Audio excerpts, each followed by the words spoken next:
Welcome, everybody. I'm glad to see a few of you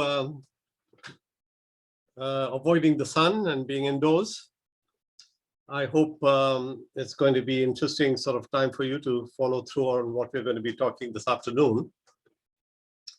It's a subject of course, very current of our times. It's going to be making us aware of where we are headed, because quite often we find all sorts of developments coming to us right at the last moment, and we have hardly any time to sort of adjust to it. Now, SpaceX is a company. It's started by Elon Musk, and we are talking about his projects, which in fact are contributing to humanity in a big way. And I've talked about other people, of course, other projects in my talks, going back even to last year. And these concern some of the big ideas. The big ideas having to do with, in today's talk, space, and our sort of prospects for, exploring space in a very realistic fashion. We also talked about energy, which is a very crucial sort of question for our world because of pollution and so on. So he's got projects which are very worthwhile, and they are symbolized in some way to the company Tesla, of which I'll be talking in my later talks. And then we have, of course, Starlink, which is the global communication project, which I think is going to bring everybody connected in far away places. And there are other projects. We'll cover them as we go along. Today, I just want to introduce myself to begin with, and I'll just put on a little bit of my bio for those people who are not familiar with me, who are attending my talks, for the first time. I was educated at Imperial here in engineering, and then went on to do my computer sciences at London University. That's going way back in time in the 60s and thereabouts. Then, of course, my professional sort of career involved info technology, telecommunications, and engineering. And the type of areas that sort of I had some positions in is the corporate world, in the industry, and international organizations. And these were all over the world, in Europe, in Africa, Asia, and North America. So with that potted little history of mine bio, we see what we're going to be talking about today. Today, I just want to give you my take on the global picture. Where are we?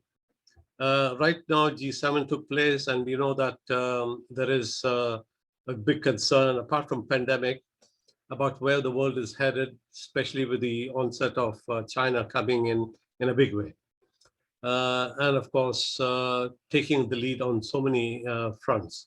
So the West, including, of course, Europe, USA, is worried that China is sort of coming into it in a big way on all fronts, is going to be a competitive threat to everybody. So that's a sort of concern that I think is quite legitimate, and we need to be able to understand how we're going to deal with that. Because, the previous sort of things that have happened through Trump is sanctions and so on. So maybe confrontation is not the answer. Collaboration is the answer, and we need to work out how to do that. Even Biden, unfortunately, is saying he doesn't want to let go the position #1 of USA in his watch. It sounds to me like he wants to keep China back. But you know how things work. Technology doesn't stop. Things are happening very fast in China. I've talked about it many times before. Therefore, they are becoming fairly sort of important for our future. Although they are far away, their sort of technology is going to be very much part of our lives soon. Okay, with that, what I want to do today is to show you an animated picture, a little clip of Starship, SpaceX. Now, Starship, we have very little idea about in general. It's briefly speaking, it's a huge sort of rocket, if you like, that has been developed by Elon Musk through his company SpaceX, of which we are talking about today. It's a big rocket, can carry 100 tons or even more, and can be boosted up by even bigger sort of boosters to take it to space and to Moon and to Mars beyond. So you can see this technology is already happening in our lifetime, and I'll show you how far we've got on that front. So that little animation will give us some idea, because animation is a bit more clearer rather than showing you real life clips. Although I will show you some real life clips of some of the significant milestones that have been achieved. So that's this info on Starship, and we've got Starships are not sort of launched from any old place. So Elon Musk has made it a point to make a starbase which he's locating in Texas, in a place called Boca Chica, right at the coast there. And then, of course, starbases are going to be coming through soon on Moon and in Mars as well. I'll show you some pictures of that. Now, this Starship is not just useful from the point of view of space travel. It is also useful for our earthly travel as well, from one point to another. So I'll show you what that means for us. The other question we'll also look at is to see how it is being funded. Because, SpaceX is a private company. It's not a government agency of any sort, like NASA is. Because NASA gets, lots of budget, depending on which government is sort of in power. Some give it more money, some give it less. So NASA decided, well, we can't live with this type of up and down type of thinking. We'd like to sort of farm out some of the technology to the private companies, who can then initiate development, and we'll support them as they grow. And that's what's happening. NASA is supporting Elon Musk and SpaceX quite a lot. And the funding, of course, is for SpaceX is not coming from government. It's coming from contracts that NASA gives SpaceX, but also in a big way, he's expecting money to be provided to him from his other project called Starlink. We talked about Starlink before. It's an international satellite communication system, which is going to be very affordable for anybody in the world. You don't have to dig cables and do all that stuff. So funding is going to be coming from his other project. So you can see the private enterprise is really making headway. This is one of the good things about, I think, that's happening in our modern times. This private enterprise is getting into the act and doing something useful. We just heard the other day that Branson and Bezos went up to suborbital types of heights, which is about 50 miles up. I mean, these are not really significant sort of events. I would call them, they're just PR type of stunts. The real serious work is being done by Elon Musk, who's already put, people onto the space station, which is, hundreds of miles up. So these people doing 50 miles up and making a big show of it sounds to me, as one professor, he started to laugh, saying, this is really an attempt at showbiz. We'll talk a little bit about the politics of this as well, and then a brief history, if you still have time. So let's get moving. Now, what I want to show you is, first of all, now one of the big things about this thing that has happened to make SpaceX a real type of company that can make progress and deliver is the fact that he's using reusable rockets. You might recall that NASA and all the other agencies in Russia, elsewhere throughout the world, they have used one-off rockets. They just fire a rocket and it falls down to the ground after putting up certain payload up, and that's the end of that. But what Elon Musk has done is really made this rocket reusable. So he gives the example, if you have a plane that takes you from one point to another and that breaks down, and that's the end of it, then it's not going to be a very, commercially viable and affordable business. So these rockets can sort of take the payload up and then come back to Earth and be reused again. So I'll show you an example of that in just a second. If my things are all working here, the clips.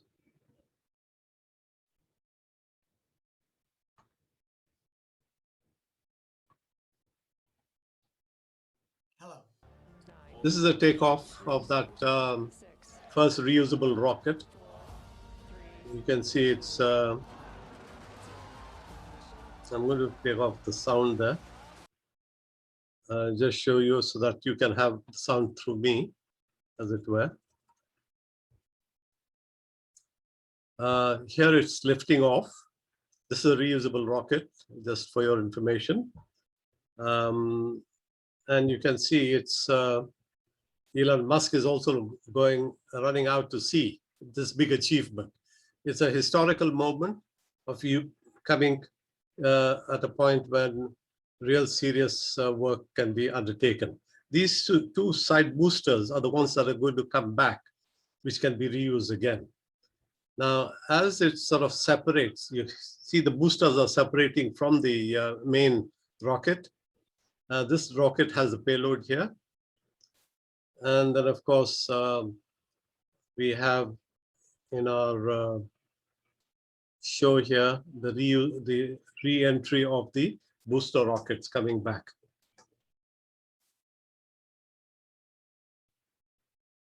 So this is the one that he launched, this payload. The payload is headed towards Mars, which is significant in that sense that it is a payload that is going to sort of give us some little idea about how far the program has gone. So up here, I think further down, we have there's two boosters coming back. Here we are. This is coming back here. This is trying to curtail the speed when it comes down.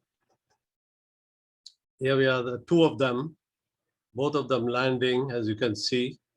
It's a huge achievement. First time it has happened in doing a commercially viable, reusable rockets. So fantastic achievement. Thought you'd like to see that. Okay, back to our show again on our reusable rockets. Okay. So I'd like to be able to sort of show you the animation of the flight of a Starship, and then we'll get.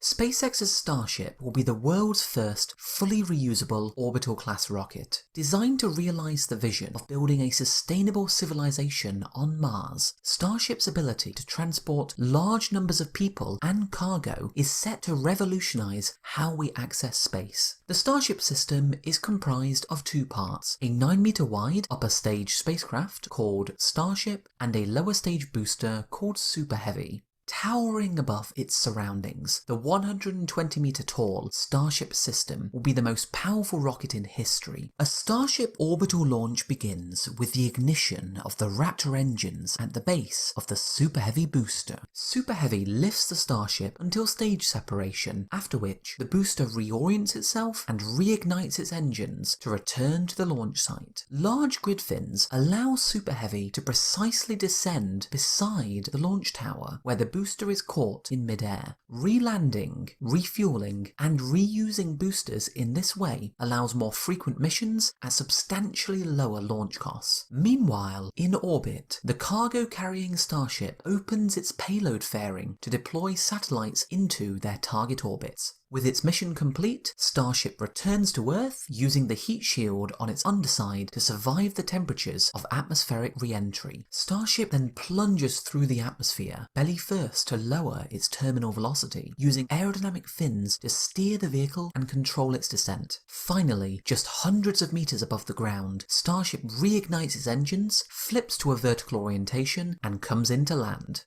But the Starship system can do much more than just launching large payloads into Earth orbit. One of the unique features enabled by the reusability of this system is the ability to rapidly launch multiple Starships carrying additional fuel. These tanker Starships dock with the main vehicle in orbit, transfer propellant, then return to Earth. Refueling with multiple tankers in low Earth orbit allows Starship to reset the rocket equation and hence transport around 100 tons or dozens humans to 100 people into deep space. The fuel itself, liquid methane and liquid oxygen, confers another advantage, since liquid oxygen can be made from water ice on the Moon and Mars, while liquid methane can be made from carbon dioxide from the Martian atmosphere. This unique combination of rapid reusability, orbital refueling, and local propellant production is the cornerstone for sustainable human settlements beyond Earth. In the 5 years since the Starship system was first announced,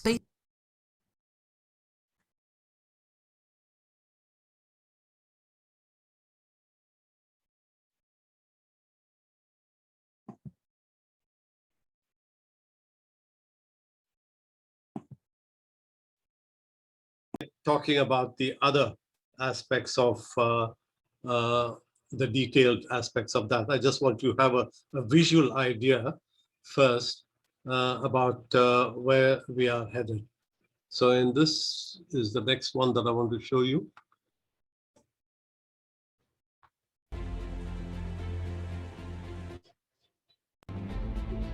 No, this is the clip about how the Starship is going to be used on Earth itself as well.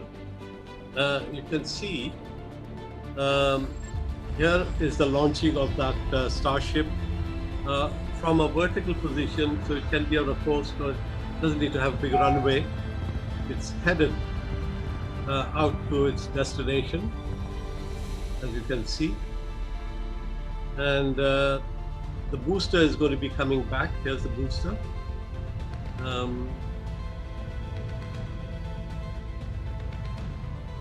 So the maximum speed of 27,000 kilometers. So it's going to go from one point on Earth to another point. And here it's coming back. So after 40 minutes, it's landed here in Shanghai. This is an animation, of course. But then you can see from Los Angeles to Bangkok to Dubai, 27 minutes, Tokyo to Singapore, 29 minutes. So you can see it's an immensely useful thing to be able to have that type of technology to try and give us the sort of advanced technology to everyday travel on Earth. So it's a very, very useful milestone, and it's going to be possible the moment these starships are finalized. These starships have already been experimented. They've gone up, over 50, 60 miles above and come back and landed safely. So it's now a matter of being able to refine and make them a bit more, viable for commercial uses.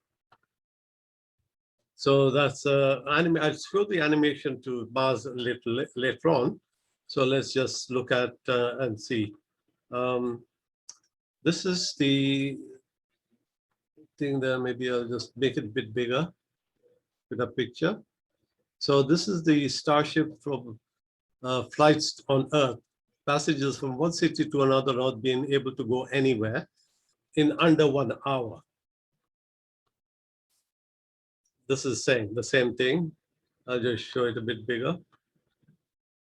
Yeah. So they take off not from airports, as it were, although they could, but they don't require big runways as we currently do. So it's vertical liftoff and then landing as well. Amazing type of technology, and reusable rockets on top. So it's again, it's going to be starting Earth flights in another 2 to 3 years, which is quite an astonishing accomplishment, I think. And this is where I think the airlines are going to be worried as to what's happening to their long-haul flights. Because long-haul flights are taking hours to go from one end of the Earth to the other, and these rockets are going to go within the hour. So big advance here. Now, let's talk a little bit about what happens to these spaceships or starships when they're headed towards Mars. The point in setting them off to Mars is to build a colony there. Here's a colony that's been built by starships coming in, and by various sort of calculations according to this Elon Musk, because 1,000 starships will be needed to build a colony here. Now, 1,000 starships might seem a big number, But when you know that the cost of launching a rocket is down to about $2 to $3 million, which is very, very low, so you can see you can send a lot of rockets off to Mars with the payloads that can create a colony, as you can see over here. And why do we need a colony? Well, we need a colony simply because, if we have to explore space, we need to sort of have stepping stones to go beyond. And we need to be able to sort of first stepping stone is, of course, the moon, and then, of course, to Mars, and then beyond after that. So that's again another picture. Now, they've got to carry a fair amount of load. So what they're going to do is they're going to sort of have in orbit these starships, first of all, place cargo type of shuttle rockets orbiting the Earth, and then they can all be tagged together and sent off as a freight train to Mars. So you can see a lot of engineering is involved, but it's all going to be done here within 20 years, it says. So really, maybe in our own lifetime. Okay, one of the things about Mars is that it has a different orbit to Earth. And the two of them come closest to each other every 2 years. And that's when you take advantage and do your launching. You can't launch throughout the year. So you have to wait for the right optimal alignment before you can start heading. Otherwise, the trip becomes exceedingly long and it's not necessary when you can wait for the alignment to happen. Yeah, Mars flights are going to be happening how soon? This is again for our own information there. By 2024, that's another 3 years, 3 to 4 years. So really, one could look forward to this happening in our lifetime, that, we have manned flights to Mars in the not too distant future. And why? Because we have this technology already available. Technology is available on so many fronts on Earth for so many things. Some people put up the argument, why are we doing all this when so much hunger and poverty is there in the world? Well, to that, the only question, the answer is that the technology is there, the food is there. It's the political will that is required for distributing the food to eliminate poverty and so on. It's a political decision. And politicians, as you know, they are not the best sort of leaders in most countries. So we have a failing on that front. Okay, there's going to be a moon base before we go to Mars. It's going to be, of course, having a bit of, if you like, a station going around the moon first. And the rockets leaving the Earth will go and dock with this moon orbital station. And from there, then they go down to Earth. And that's how it's a bit like going from one orbit to another orbit, Earth orbit to moon orbit, and down to moon surface. Now, the funding is this. I told you about the Starlink, because these starships, they are going to be costing a bit, although they don't cost so much to reuse them. But yes, you need to build lots of them, because at one count, there was this question of hundreds of starships that you need to build. And to build them, you need money, and the money is going to be coming from Starlink. Now, Starlink is going to be funding it in terms, at the moment, already this technology is working in North America. We could also get the Starlink connectivity even here from London and UK. They send you a package of $500.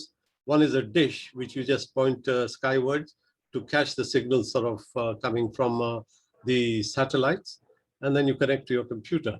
So this is all that is required. So if you're sitting in a jungle as well, if you have a dish and a battery and a computer, you're connected to the whole world. So you can see what a fantastic technology that is there already available with us.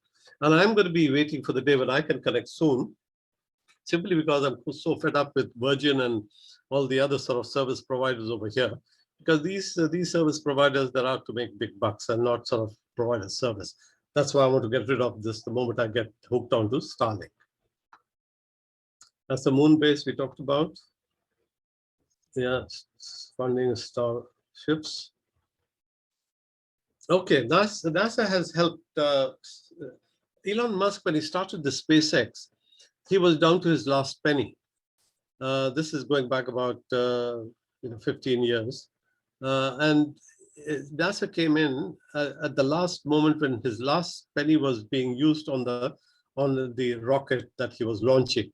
Now that became a success, that launch, and that NASA gave him contracts, and thereafter he got back on his feet, and now he's one of the main people who is focusing on delivering for NASA. Now, moon launches are going to be starting by 2023, and that's just in our lifetime. It's another couple of years. Now, and who's going to go there? Well, one of the ideas that SpaceX has put out is that he wants to send some creative minds to the moon first.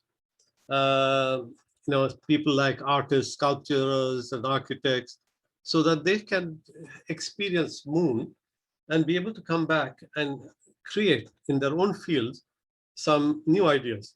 So I think that's a good idea to bring back new ideas to Earth. So that's a fantastically good idea.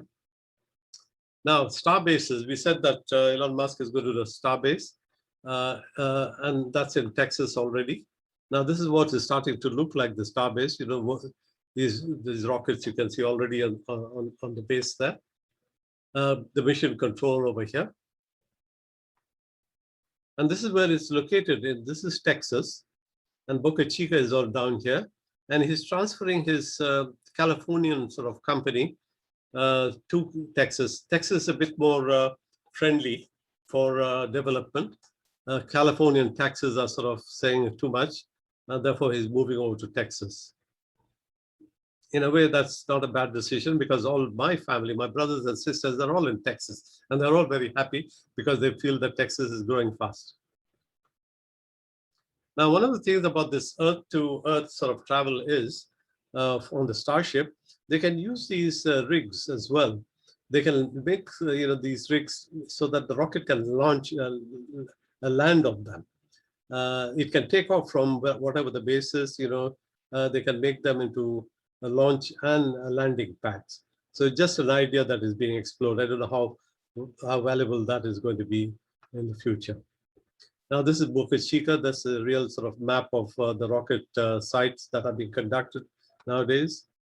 Now, this is the detail about the various parts of this thing, the starbase, how the whole thing is laid out at the moment. I mean, you don't go into it too much. It's just to show you that things are happening. Here is another picture of launch taking place here.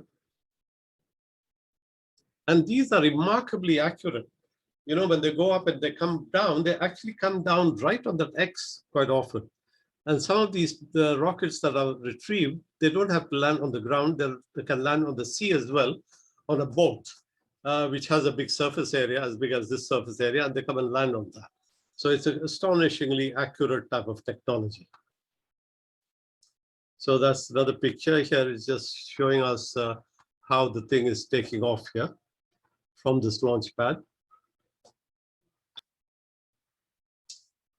Okay, funding. Again, this is the same thing that I mentioned, Starlink. Now, the Starlink is they're putting on, at the moment, they've got about 2,000 satellites, all sort of communicating with each other, and are able to deliver the signals down to Earth as well if you have that dish with you. And therefore, it is already a business that is growing. And the expectation is that there'll be several 100 million users in the world using the satellite technology because it is so sort of convenient and accessible.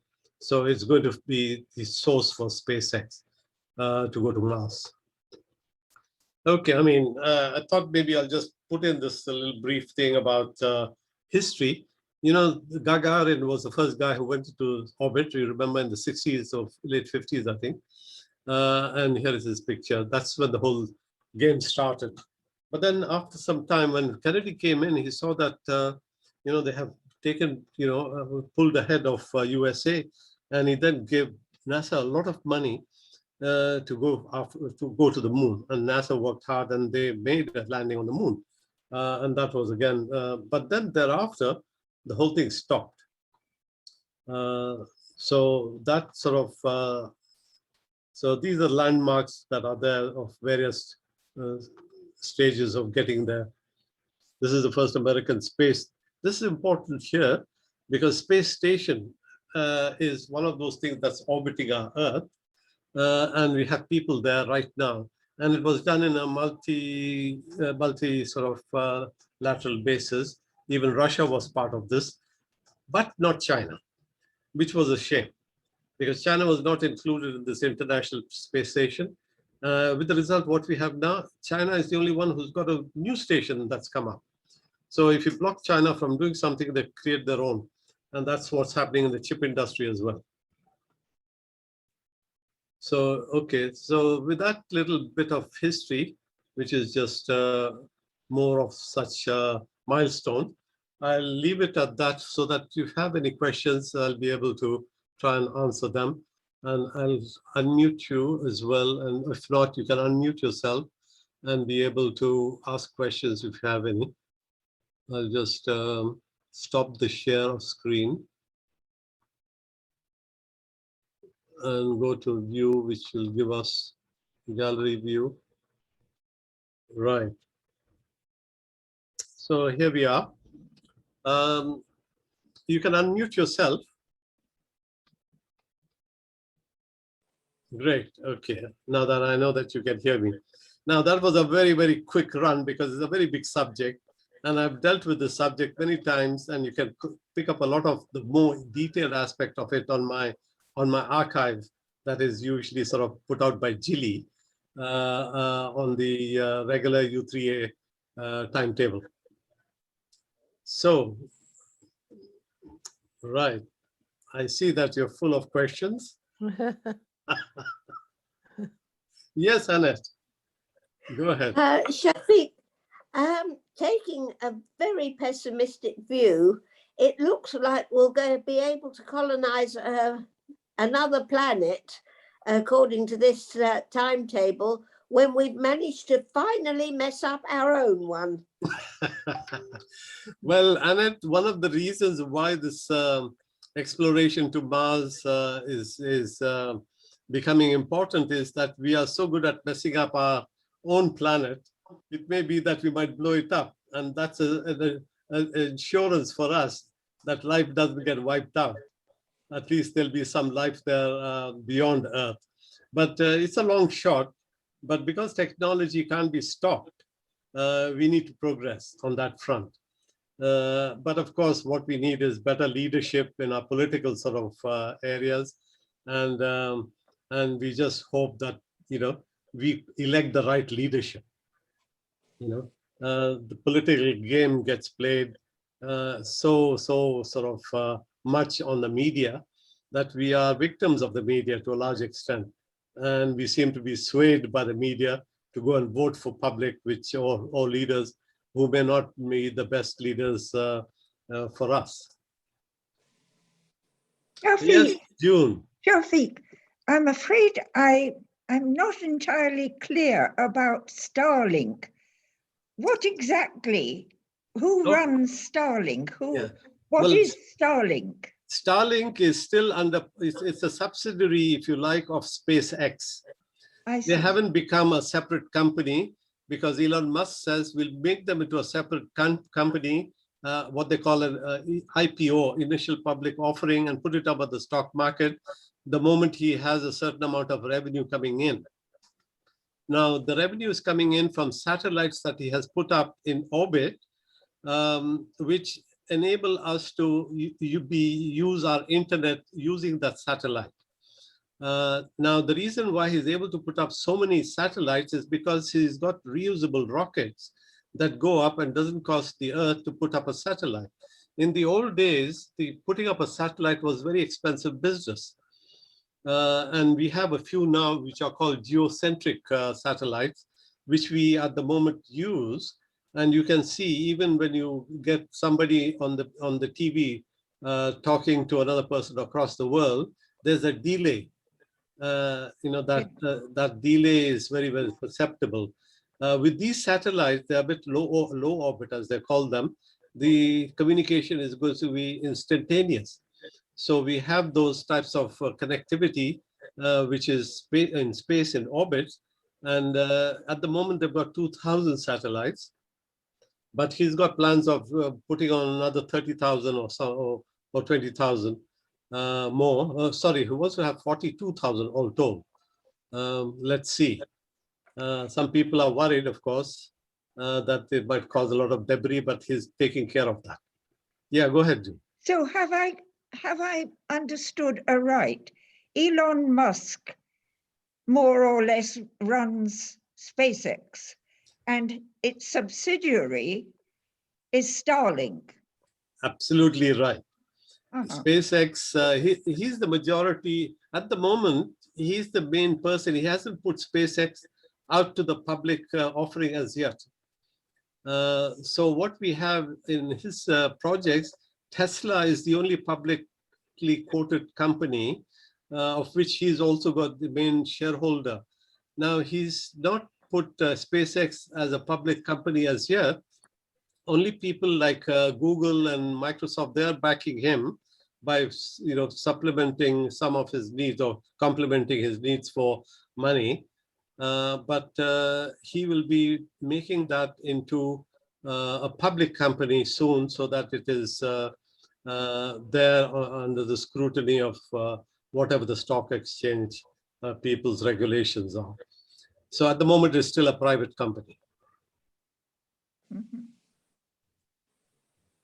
Yes. Well, we have a lot to sort of thank him for, because it is his vision, a one-man vision that is addressing global problems. And these problems that he's working on are something that are astonishingly large. When you talk about climate change, the answer to climate change is, of course, energy. And he's got a solution for energy because he's come out with these Tesla battery cars, and he's got batteries that can sort of catch the sunlight and turn them into electricity, and he's offering that as well. I'll be talking about that more in my future talks. So there is a lot of hope, in my opinion, a lot of hope there. Janos, you've got a raised hand. I'm fascinated by the recovery. I mean, all the other spaceships, whatever comes back, come back by some kind of a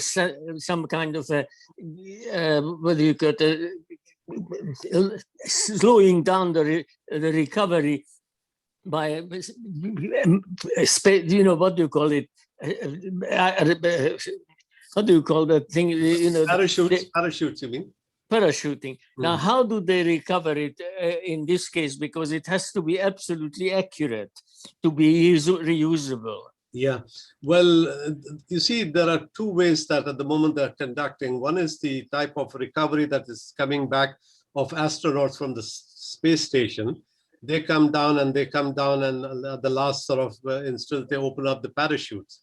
So that is one type of recovery on the water that they do. But as far as the rockets that take up these astronauts to the space station, these rockets come back because they have the mechanism to be able to be guided to the point where they should land.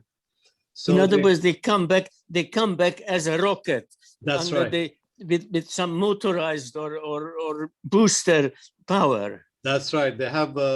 In that case, how do they soft land? Yeah, well, they control because they have engines all intact, and they fire the engines at the last moment so that it stabilizes the fall of your descent. And when the rockets fire, they control the speed, and then the speed then sort of is reduced so that they come down and land safely. Thank you. Yeah, that's where all the engineering work is taking place, because freed from government type of constraints, private companies can sort of go and try out various ideas very quickly. There's no long chains of decision making, and therefore that's why they make a lot of progress very quickly. Yeah. Okay.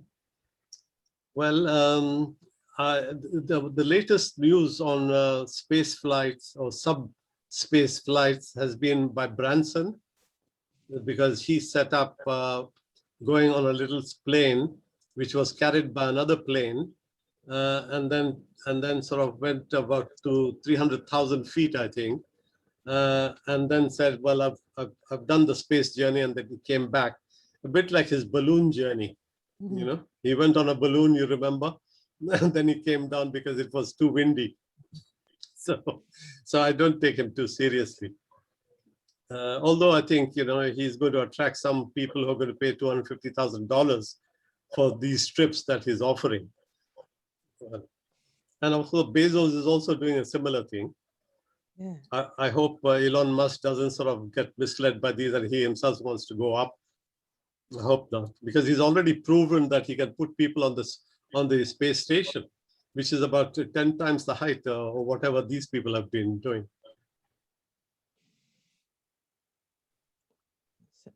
Yeah, Christine. Hi, did you watch yesterday the Jeff Bezos going up the rocket, and there was an 82-year-old woman in there, and then we watched it live, my daughter and I, and then it came down and it was like a pod, and they got out and they were clapped, and I think one of the 82-year-old lady was a former NASA astronaut back in the 60s. I don't know if you saw it. It was good. Yeah, no, I think that's a very good sort of at least achievement for Bezos, because Bezos is known for his Amazon, you know, and basically, you know, getting us to consume more and more and more. So at least he's doing something here which might be a bit more useful. But then if he's just doing it for ferrying passengers from one, you know, and giving them sightseeing tours of space, I don't think that's a very smart thing to do. No. Yes, Brenda. What else can you send up in space besides satellites? Well, at the moment, you see the Starship that we are talking about, that is so big. If you attach one to another, it becomes a space station in its own right. Apart from that, that Starship can gobble up all the debris that is there, that's out there in orbit around the Earth. So the new technology that is being developed has to be such that after it does its bit of work, it can descend and then burn away. It can't just hang around and then be a clutter, space clutter. So the spaceship, the Starships have a lot of multifunctional role that can be used simply because they can carry 100 tons.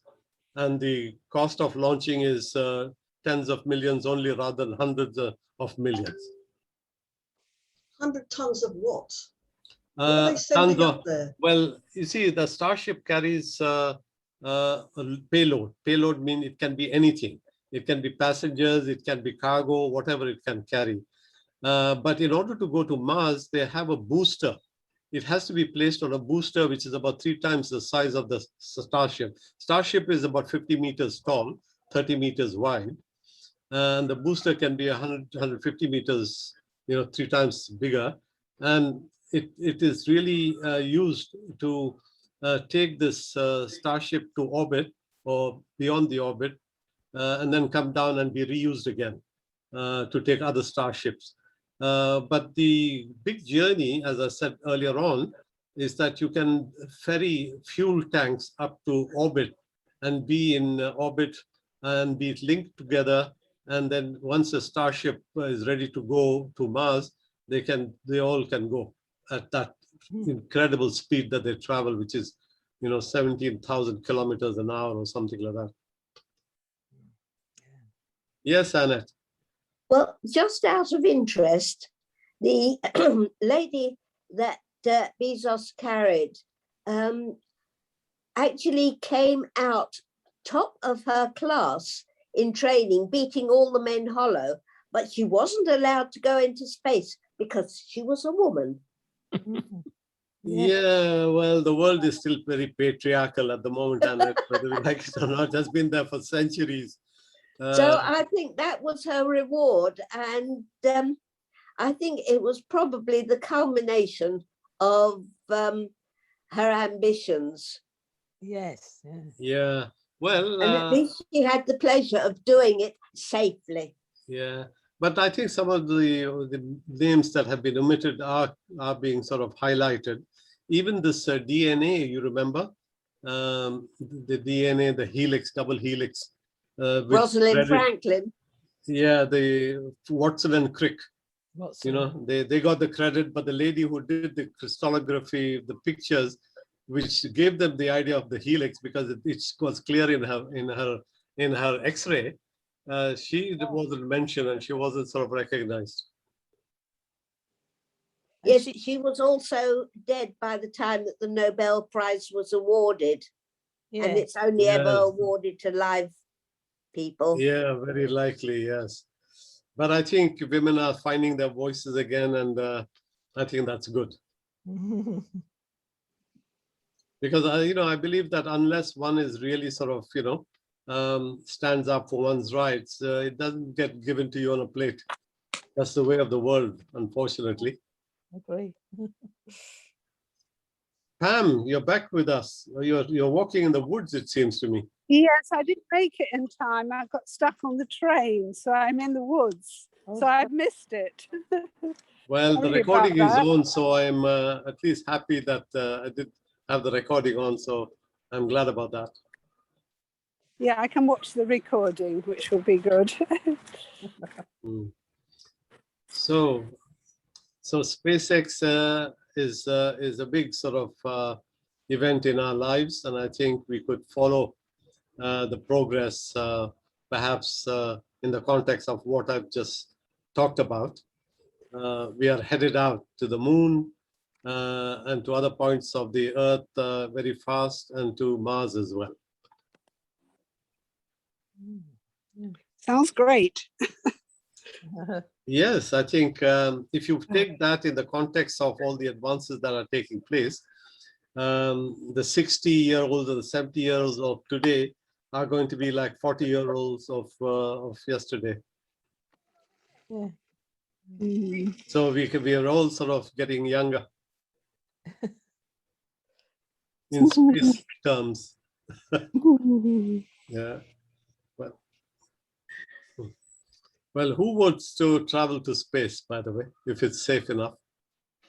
I'll go. Oh, that's good. Fantastic. You're very brave, Pam. Yeah, I'll try anything once. Yeah. The chance will be only once if it's not correct. You'll be shooting off to the stars from there otherwise. Yeah. Well, it'd be exciting. I'd be the first granny in space. Yeah, well, there you are. Well, there's an opportunity for first in space in every sphere, I think. Well, I'm very, very excited about these developments that are taking place, because technology is so rapid and so sort of unbelievable. You have to get our head around it and be able to understand. That's why I keep referring back to the Professor Harari's book, Homo Deus, where he says, technology is going to make us into a different species. And that species means a symbiosis between biology and technology. And then there's no stopping them after that. So I think maybe we'll need some training for the older people, because a lot of people don't even use the internet and they're scared. So I think we need to reach out to the really old people and teach them and help them get used to it, because in 5 years' time, they'll be cut off if they don't use it. Yeah. One thing I've learned in my own sort of life is that unless you need it, one doesn't learn it. That's true. True. That's true. So the admit, need is a big prompter, driver. I made myself go on Zoom. I wasn't very keen at first. It took a few weeks, but I was really pleased, because otherwise we would have been cut off from everybody during the pandemic, wouldn't we? We wouldn't have been able to see anybody at all. Yeah. Absolutely. It was a lifesaver, wasn't it? It's like a lifeline. Oh, it's a sanity saver. Just imagine if we didn't have Zoom, that Zoom would have come in another 10 years, I suppose. You know, we wouldn't have got used to we were forced to sort of start using Zoom, and now we are Zoom familiar. Yeah. And now we can access anybody in any part of the world so easily. And in fact, we could do it on iPhones, which was a start, you know, through WhatsApp and so on. But now this is interacting in a group sense, which is, I think, very exciting. And we have access to all this knowledge and all these courses from all over the world, you know, which is amazing, from our living room. Yeah, absolutely. That's why Starlink is now so important, because once we get connected, we are, you know, half the world is not connected. And just imagine once the other half of the world gets connected, so many minds, you know, are working again. It's going to be accelerating our life very much. You know, there was this thing about life 1.0, life 2.0, life 3.0. I don't know if you're familiar with that sort of expression. Life 1.0 is the evolutionary life, where natural forces, you know, evolved us into human beings, you know, from whatever we were. Life 2.0 is when culture came in, and that sort of accelerated our development. Now, life 3.0 is AI having come in, and that is going to make it so much more faster that we turn into a separate species, you know. So I'm looking forward to see, you know, what sort of a name I could call myself then. It will be something in Chinese, Shafiq. Yeah, well, China is so far ahead in so many fronts. Yeah, I wish that we would collaborate more and more. Yeah. You know that Elon Musk named his child X3 3.0 or something. Yeah? Yes. Yes. Right mad. Right mad. Awkward. I'm what? going to sort of, what's the word? Do you know about lifemanship? I expect you know about lifemanship. So this is a Lifeman remark. When you talk about 1.0, 2.0, 3.0, I don't think epigenetics would work as fast as that. I don't think it'll come about in our lifetime. Well, let me put it this way. It is going to be coming fairly fast, except that we won't know too much about it because the powers that be are going to grab it first, so that they can control us. Yes, yes. Of You course. mean they don't already? Well, we are halfway there already, yes. Yeah. Yeah, especially in China, I think everybody's now got their face recognition and databases, so everybody the government knows where you are and so on. But even your currency is becoming digital. I don't know whether you know about that, but they've introduced a digital yuan or RMB. And that means that all your transactions immediately are known to the government. And the government can then frame policies which it has instant information on. Like, you know, our government takes from the National Institute of Statistics, you know, data to try and formulate the monetary and fiscal policies. And that there's a big time lag. And that time lag has to do with collecting and collating all that data. But China is going to do it instantly because they have it, you know, on their computers straight away. It's horrifying. I don't want to frighten you all about China. Yes. I think China has a... I got today, I got a map on China. Oh. No. Because I'm going to be studying Chinese art and culture in September. So I got myself a map because I know nothing about the country. So it's going to be a help to know where these places are, you know? Very commendable, Pam. I think that's one of the things that, you know, our media doesn't sort of tell us too much about as to what's going on in China So we need to No. become more familiar. Well, that's a good step that you're taking. Yeah. I just follow the technology side, not too much on the cultural side. Well, it goes back many thousands of years. So I'm looking forward to that, you know. Yeah, I think that's a very good thing. You can give us a class on that once you get to know what's happening there. There's They an idea. actually sent out exploratory ships long before Columbus. They did indeed. You're right. Great. Mm, Yes. yeah, yeah. Well, there you are. Africa It's before. just that for some reason they didn't occupy a lot of foreign lands. They seem to be a bit more closer to home type of kingdoms. Mhm. Mm. I think, Yanis, you've been to China, haven't you? Yes. Yeah, tell us what is it that impressed you most over there? Well, I found that they were way ahead of us in electricity, using electricity for transport. I mean, it was fascinating that you don't have any traffic noise because most vehicles were electric. I see. And the democracies can't compete with an authoritarian system because it's far more efficient. So if they make a decision, they implement it more or less straight away. We debated in parliament for months, and they probably voted down. No, they got on with it. And I think because of the floods they have at the moment, they are beginning to realize that the environment is really in danger, and they are in danger as well. So I think they will cooperate with the rest of the world as far as the environment is concerned. For the rest of it, they won't. Yeah. Well, this is the thing, political failings on so many fronts. This is what happens. But I think good sense should prevail because, you know, in the case of the ozone layer, the countries came together and banned CFCs and so on. Now we need to sort of go in that next climate thing that we're going to have.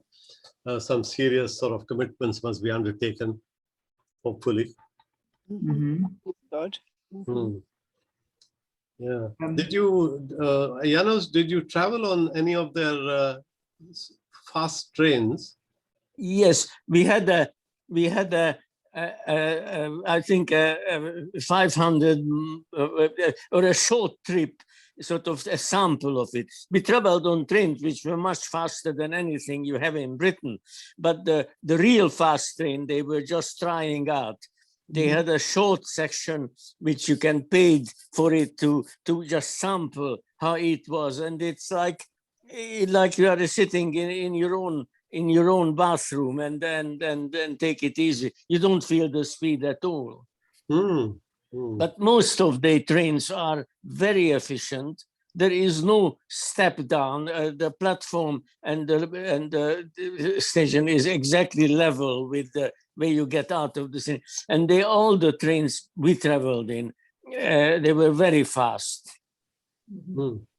Yeah, the extremely fast one is the maglev, which goes closer to the speed of sound, I think.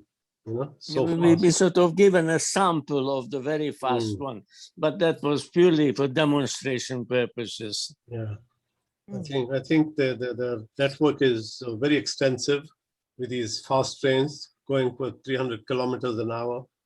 You know, those sort of speeds. You know, a bit faster than HS2, in fact. If it ever gets built.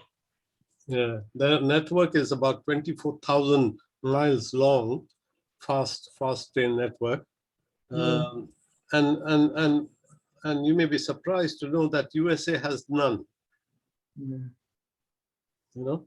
Well, they abandoned the train as a form of public transport. They all went for coaches and cars. Exactly right. The car lobby discouraged any type of move towards rail traffic. Yeah. They have very, very strong lobbies in the US. Yes. Yes, absolutely right. Even, you know, the Bell Labs, they came out with so many advances on electrical energy being converted from sunlight and all that.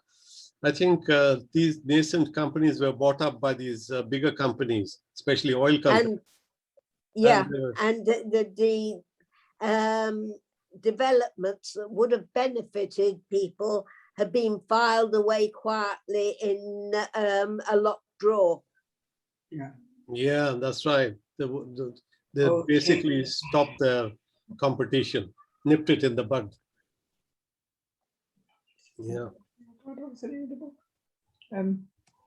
Well, anyhow, we shall continue with our Grandma by Lily. What's that picture you've got there back at Annette?